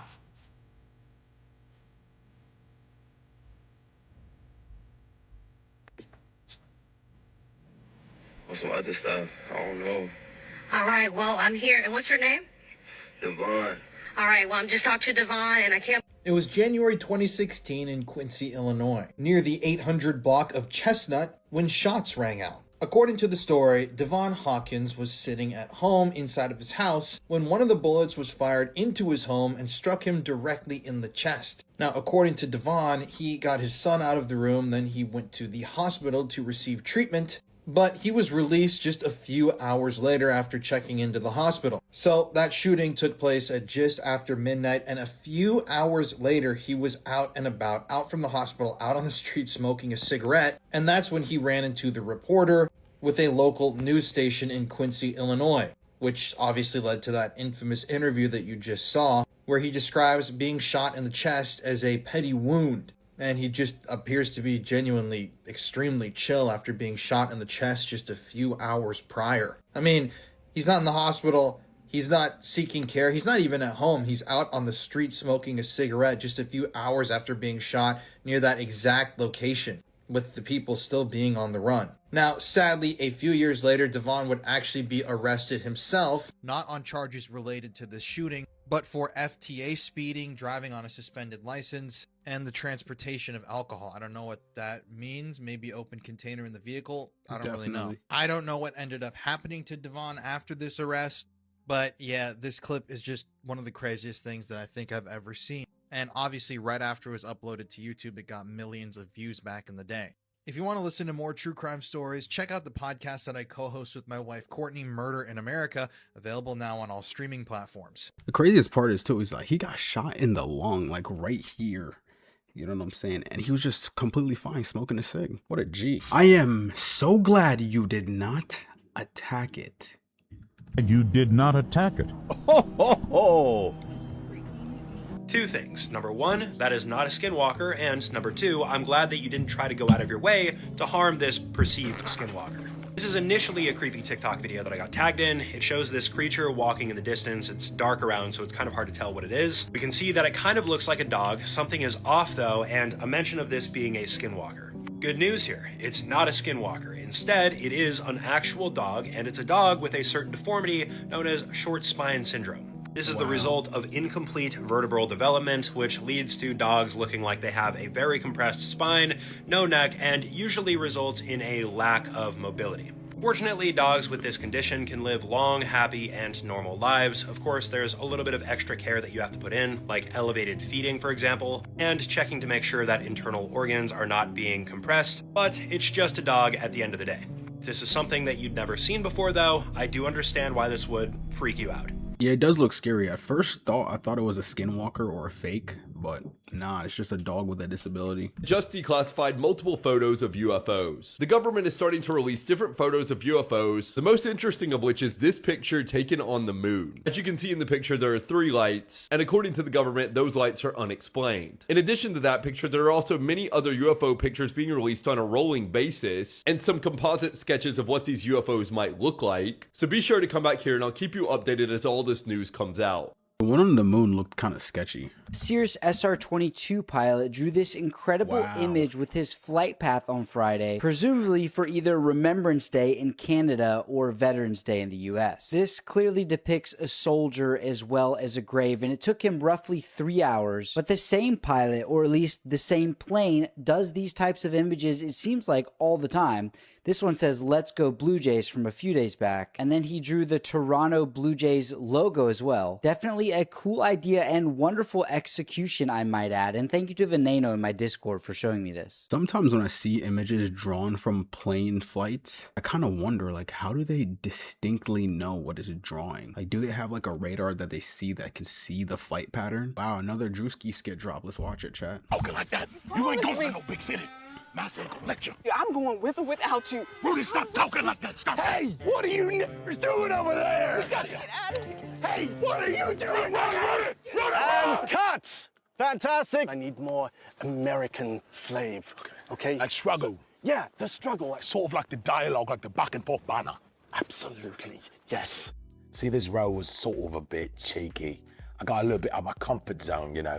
During the filming of this role in this character, I felt oppressed, like an American slave, like a lot of struggle. I studied the art. A fantastic turnout on the red carpet tonight. And just arriving, we have Samson Dubois at the American Guild Awards. Samson, you look great tonight. How hard was it for you to change your accent? As a little boy from Manchester, I think, I struggled a bit with the dialect, right? But to really get into character for this quite astonishing role that I took on, to say the least, I put it all on the line. All right, 3, 2, 1, action. I'm telling you, nigga, if you fuck with my shit, I'll kill you, nigga. You'll be fucked up. Fuck. Nigga, we family. Nigga, ain't no fucking family in this shit. We're not family, nigga. Fuck family. Hey, cut, that's the one. That was stunning. That was stunning. Great performance, brother. Great performance. Working with a good London boy, and I bother him all the time. I had a call with the director. It was quite quintessential to the role, and great character development behind it. I put this fucking bullet in your head, nigga. I laugh because I'm penniless and a bit quite surreal. Samson Dubois. Samson, yo, who's the girl? What's your next movie? What's your next movie? Yo, do you think your British accent gets you all the black roles in America? Come on, bro. Are you serious, bro? Do you think you're better than them? Better than who, bro? Black people. Yeah. Stop. That's funny. Drewski's skits are always so like realistic. It always has like a satire to it. But shout out to Drewski, bro. He's doing his thing. He was like, if you haven't had a U.S. government agent come to you and say, "Stop, shut the fuck up. Stop, shut the fuck up." If that hasn't happened, they're gonna let you do it. They're waiting. There are SSP motherfuckers that are fucking twiddling their thumbs. Like, is Amy not gonna publish soon? Gah, we've been influencing this bitch forever. Doesn't she know we want her to publish? Jesus. Like, there's multiple people doing that right now. And on the other side of the fence, there's multiple parties looking at each other like, didn't we tell this bitch 3 years ago that we kill people for this?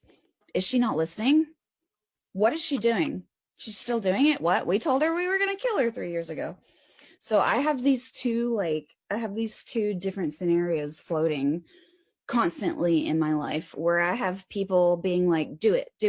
You're the one, do it. And then I have multiple people being like, they're going to kill you. Don't do it. They're going to kill you. Yeah, and she did end up passing away, so.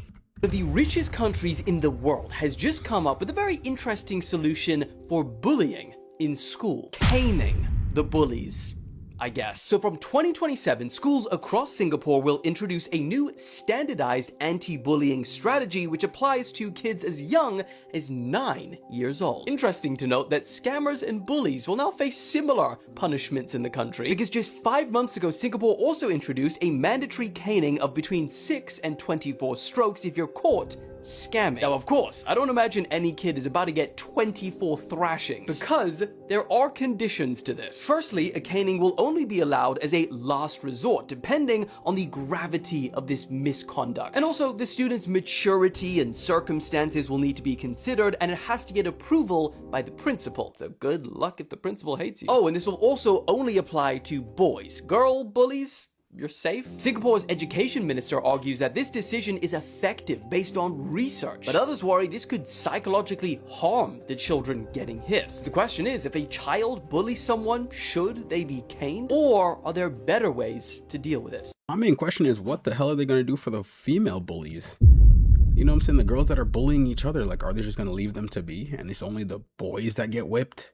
That'd be kind of messed up. Another UFO whistleblower was found after he agreed to testify in front of Congress. They found him in his home due to an overdose. Overdose this time, not... An Air Force veteran that was part of secret government UFO programs just months before his hearing. So he's 39 years old, Matthew James Sullivan, in his Falls Church home, a lethal mix of alcohol and antidepressants. Oh my God. And one of the antidepressants is very interesting because apparently it's one that's used to treat children for bedwetting. And he overdosed on that. Yeah. Okay, yeah. But remember what Amy Eskridge said. Yes. She said, if I from an overdose, I did it. It wasn't me. So this may be one of the ways they're taking them out, and maybe it's proven out. Who knows? Right, I don't right know. in our faces. But why the it's too close to everything else happening, and it just so happens that he's gonna testify to Congress. That's serious. Yeah. He has a date for that, and he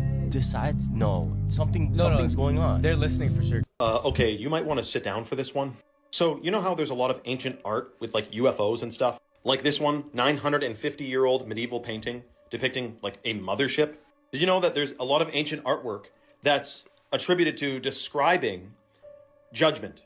Like God, Jesus coming down or being in the sky and beaming around judgment. And there was a situation in Nuremberg in 1561, ancient art like fire in the sky, fights in the sky, battles in the sky. So there's a lot of ancient art depicting things in the sky. Here's the crazy part. We've been hearing about aliens for how many decades now? Aliens, right? We know that aliens and planets might not be what they're cracked up to be either. So what if a day comes when we see motherships in the sky and it's actually judgment, but people either think it's a hologram and fake, project you know what, or they think it's legitimately aliens and the TV is telling them it's alien. Because did you know the historical biblical descriptions of angels actually look like what you'd think aliens were? Yeah, so definitely. We've been programmed, Star Wars, every single movie about aliens. You would think some of these are aliens if you saw them, but they're angels. So what kind of deception is possibly around the corner? I'm just saying, we've seen Hollywood make so many movies about so many different things, but we've never seen, and those things have happened, but we haven't seen aliens yet, and they're talking about disclosure this year.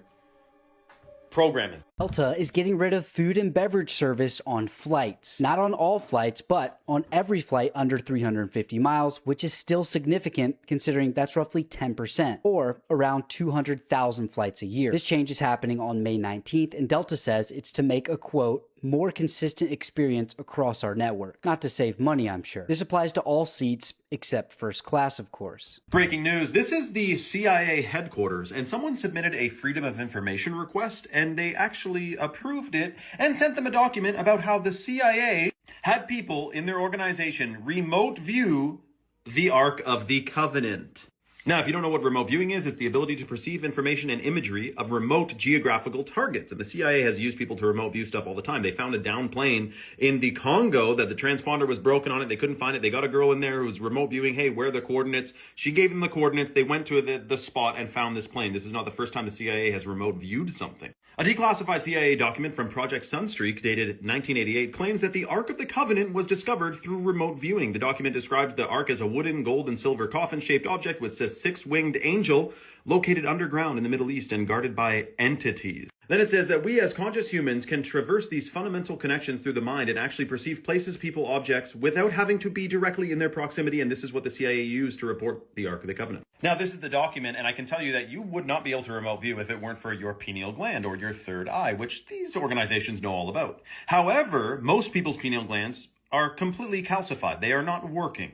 And while I'd love to tell you all about how to get your pineal gland functioning again, it's quite a censored topic. But if you want to know how to get that pineal gland up and running, comment info below and I'll send you a DM with free ways to get your pineal gland working again. Put it that way. This is what waves on the surface of Titan, Saturn's largest moon, might look like. This is a simulation compared to waves on Earth. You can already see that they don't behave in exactly the same way, and it's interesting to think about why that may be the case. You have to realize that most waves are actually driven by the wind. When you have air move across the surface of a liquid, it's going to transfer some of the energy, and this is going to create waves. What might be driving some of the differences presented here? First, we could think about gravity. Titan only has about 14% the gravity of the Earth. You can see how small it is. This is a moon, remember? On a moon like Titan, less energy would be required to build a taller wave. For a little more reference, here's Titan compared to our moon. So Titan's pretty big. And don't let it fool you though, the moon is very large compared to the size of the Earth. We kind of did our big one. We pulled a decent moon to drive that home. Here's the size of Saturn compared to the size of Titan. This is a real image. Next is the liquid. This isn't water.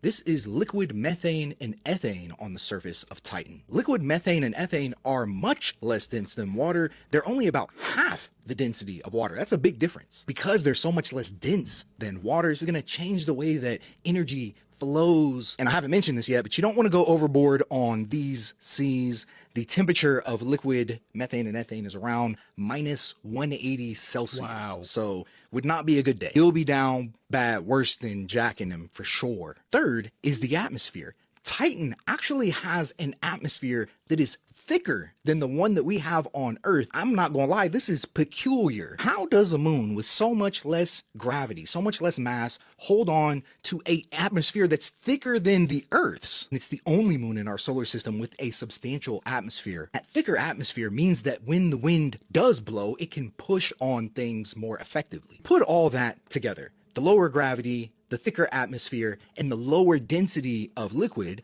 I think we could convince ourselves that it's physically plausible that waves should be able to grow much more effortlessly on a moon like Titan than they do on the Earth. Reality is we've actually observed Titan and its lakes quite a bit.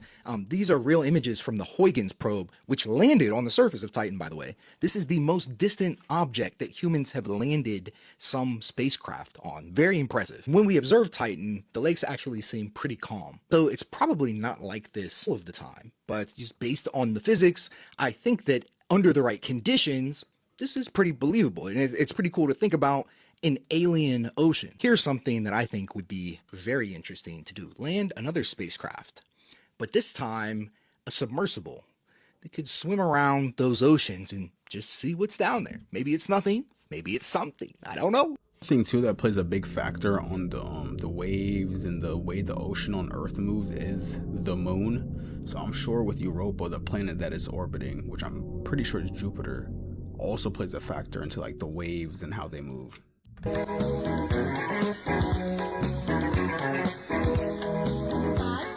was actually very surprised to learn that people actually found this information surprising. This TikTok video that I got tagged in shows several different images of cables laid down on the bottom of the ocean floor, and the caption here says, "Finding out late in life that the internet uses underwater cables on the ocean floor." Now, this is not 100% of the case, but yes, at least 95% of the global internet is actually underwater. What these cables are extremely durable and thick, ruggedized fiber optic lines. Many of them are no thicker than a garden hose, so they're not too large, and they can transfer hundreds of terabytes of data within less than a second. As of now, there are approximately 1 million miles of cable that have been laid through the ocean, which is pretty mind-blowing to think about. At the same time, though, one of the scarier aspects about these cables is that it would be really easy for a foreign adversary to attack them and cut off internet, which would ruin communication lines. In any event, it is pretty crazy to think that a lot of the data that you see across the world isn't necessarily bouncing up off a satellite and coming down, it's underwater.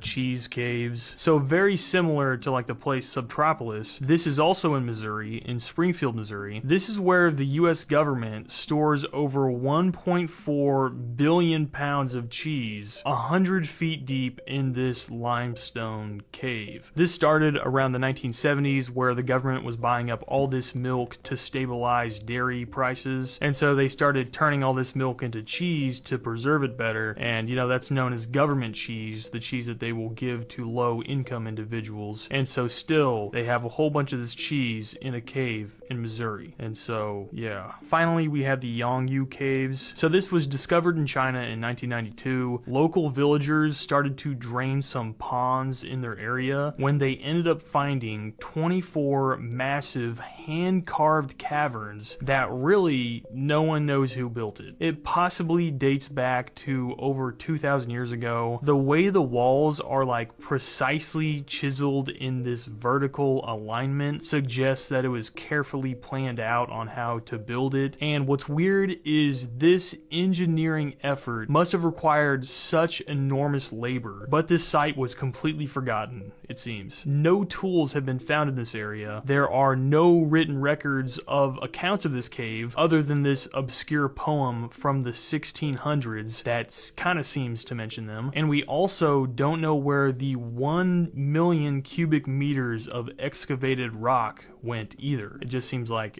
it's gone. And the purpose of these caves still remains a mystery. Honestly, it's one of the weirdest things ever. It almost seems like it's some sort of hoax, but then again, it's like, how could it be a hoax? Like, if you watch videos of it, it's massive. It's so crazy. Anyways, I love caves, and these were all super weird. And if you watch to the end, then you're super weird, just like these topics and like me, and thank you. Anyways, if you have anything specific you want me to talk about, just tag me in the comments or comment on this video what you want me to talk about. And if you want to watch some longer videos, I do a lot of good long videos on YouTube and Spotify. Thank you for watching, and I will see you, deranged viewers, in the next video. Did you know Trump's uncle was like this MIT professor, and he received Nikola Tesla's life's work? Didn't he try to do like time travel or something? Yeah, he's kind of like known for revolutionizing electricity and how it's used. Oh, yeah. But it was said that he might have invented time travel. And a weird thing with the Trumps is Donald's son, Barron Trump, is in these novels from the 1800s. It like looks like him, and it's like stories about him and his father Donald. That's weird because Barron has a very distinguished look. So they're saying Barron Trump's a time traveler, and Trump is too. If this is true, this changes everything that we thought we knew or were told by the education system and the establishment. And if they're hiding this, this changes everything. In 2016, a group of independent researchers gathered at a salt flat in Bolivia, one of the flattest surfaces on Earth. Their mission to test something that's rarely questioned, but absolutely foundational. How far can you see before the curve takes it all away? According to the globe model, Earth curves at 8 inches per mile squared. That means objects should disappear from view beyond a certain distance, hidden by the curve. So they set out with lasers, high-zoom cameras, and infrared tech. Their goal wasn't to prove anything, just to measure how far light and sight could travel in open, uninterrupted space. They placed a laser just 3 feet above the surface. According to globe math, it should have been invisible beyond 6 miles. But the beam remained visible at 10 miles, then 15, then over 20. No curvature blocked it. Next, they filmed distant buildings, boats, and islands across large lakes, sometimes 30, 40, even 100 miles away. According to the globe model, these objects should have been hidden behind hundreds of feet of Earth's curve. But the entire structure, base to top, remained visible. No atmospheric bending, no magic refraction, just direct line of sight. And then came the most damning test of all. 2 flags were set up miles apart on a frozen lake, with a third person holding a camera at the same height in the middle. If Earth was curved, the middle flag should have appeared higher due to the curve, but all 3 lined up perfectly, dead flat.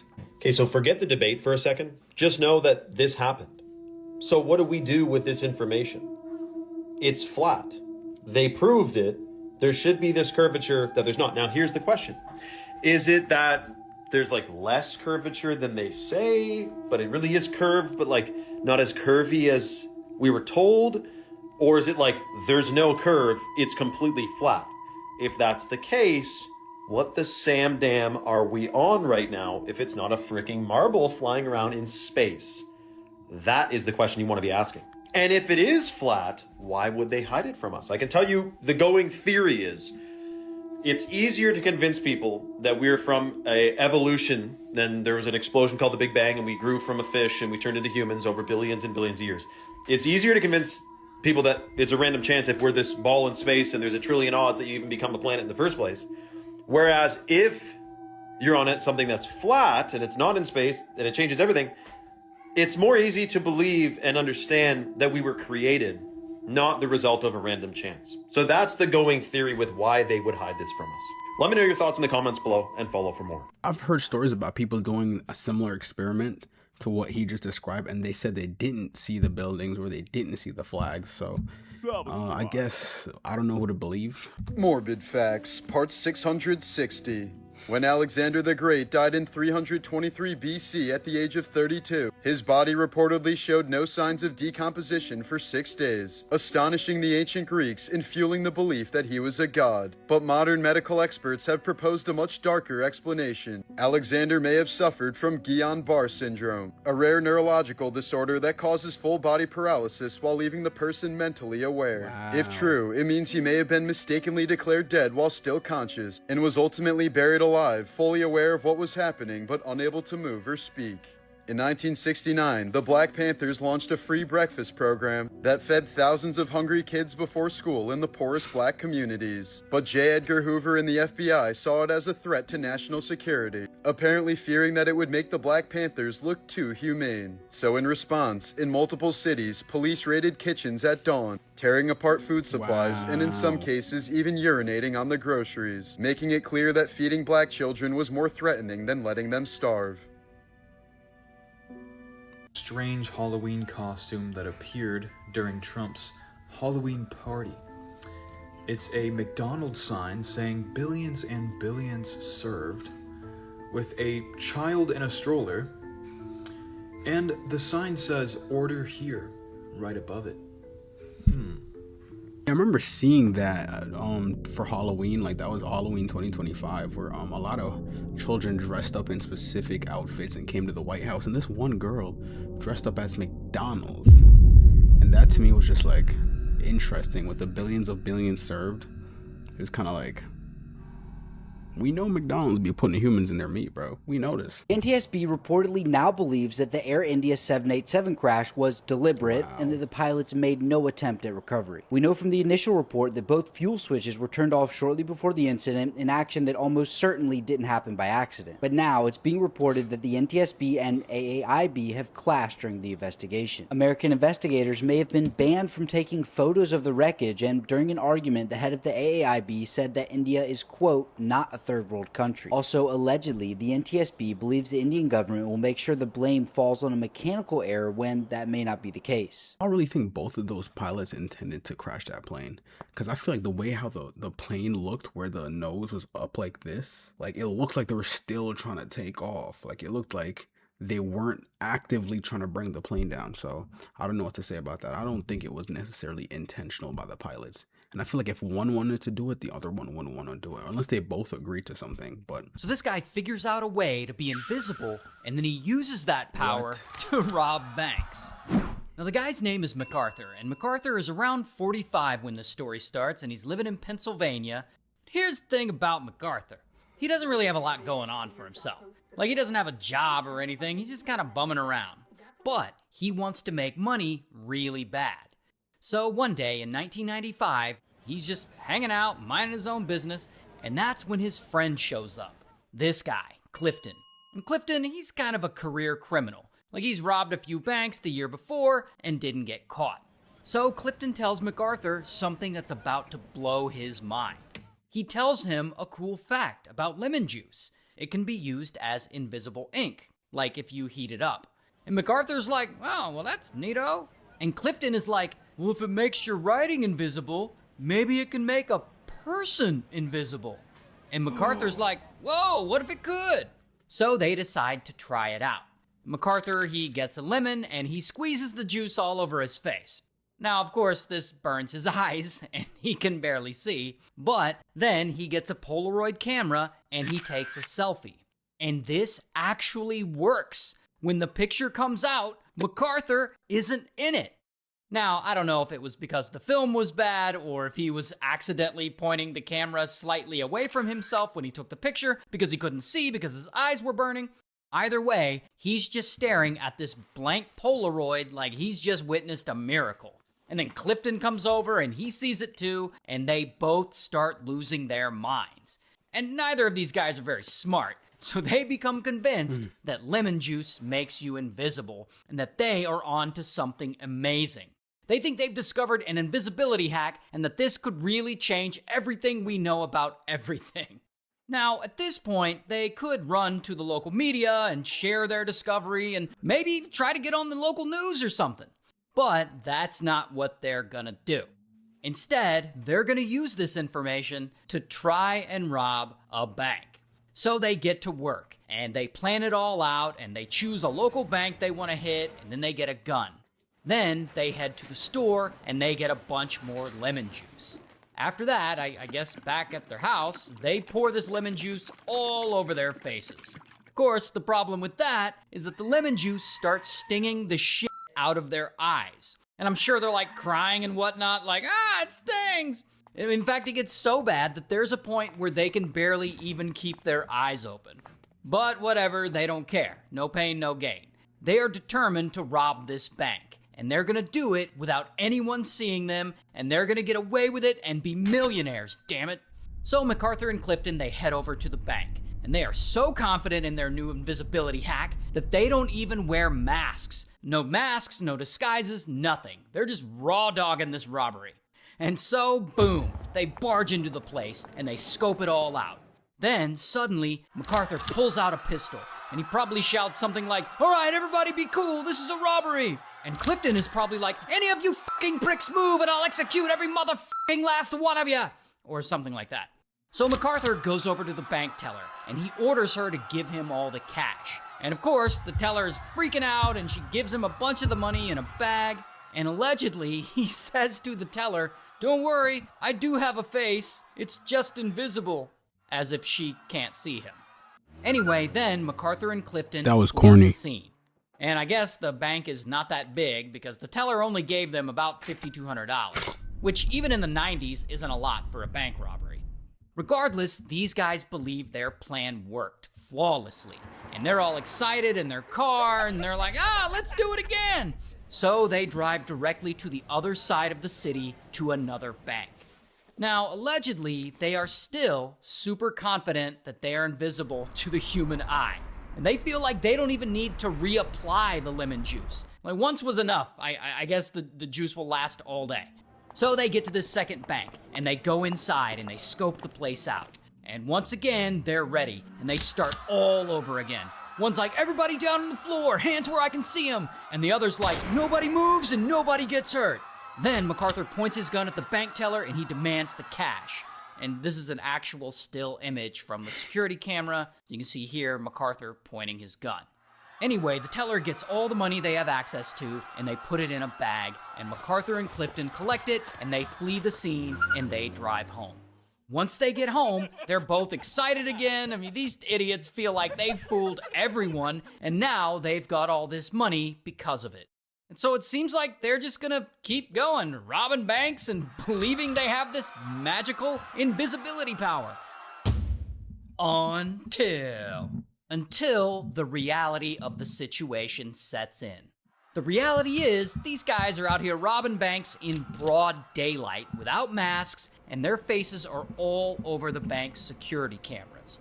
Now, pretty quickly, the police show up to these robbery scenes, and they start investigating, and they review the surveillance footage, and I guess they're like, "Oh, so that's what these guys look like." But remember how I told you that Clifton is kind of a career criminal and that he's robbed a few banks the year before and didn't get caught? What? Well, apparently police are immediately like, "Hey, that's the same guy that robbed those other banks." So they start looking for him. 6 days later, police find Clifton and bam, they arrest him. And I don't have a mugshot, but I do have this photo of him. And so about 3 months go by, and police still haven't caught MacArthur. He's on the run. Actually, he's not even really on the run. He's still chilling at home, going about his normal life because he thinks police don't know what he looks like. Well, police do know what he looks like from the surveillance footage. They just haven't connected his name to his face and address. But then the local news runs a Crime Stoppers segment, and they show this surveillance photo, this one, to the public, and they ask anyone with any information to come forward. Because of that, they get a ton of tips. And literally an hour later, police know who MacArthur is, and they've tracked him down, and they're at his house knocking on his door. And so, bam, they arrest him. And I couldn't find any pictures of him other than the still from the security footage. Now, when police arrest him, he's not just confused that they found him, he's completely stunned and in a state of total disbelief. Like when they show him the security footage with him on it, he says, and I quote, "But I wore the juice." Anyway, so Clifton decides to cooperate with police and he flips on MacArthur and he ultimately testifies against him. And through this plea deal, he gets sentenced to 5 years in prison, while MacArthur does not take a plea deal and he goes to trial and he gets sentenced to 24 years in prison. But here's the crazy part. This case got so famous that 2 actual psychology professors, David Dunning and Justin Kruger, read about MacArthur in the news. And they were like, hold up, how does a grown man think lemon juice makes him invisible? So in 1999, they actually went and studied this phenomenon. They ran experiments on people and whatnot. And they basically found that the less a person knows about something, the more likely that person is to believe that they know a lot. And it's called the Dunning-Kruger effect. So these guys invented the Dunning-Kruger effect literally because they read about MacArthur and Clifton and their bank robbery shenanigans. If those guys were just a little bit smarter, just a little bit, what he could have done is ask the dude to actually take the picture on the Polaroid or just use another camera in general, or even just record them, just record a video, and then they would have had a better idea. But instead they took one picture and was like, oh, it works, let's go do it, and took a super high risk, and now he's spending 24 years in prison. Isn't that crazy?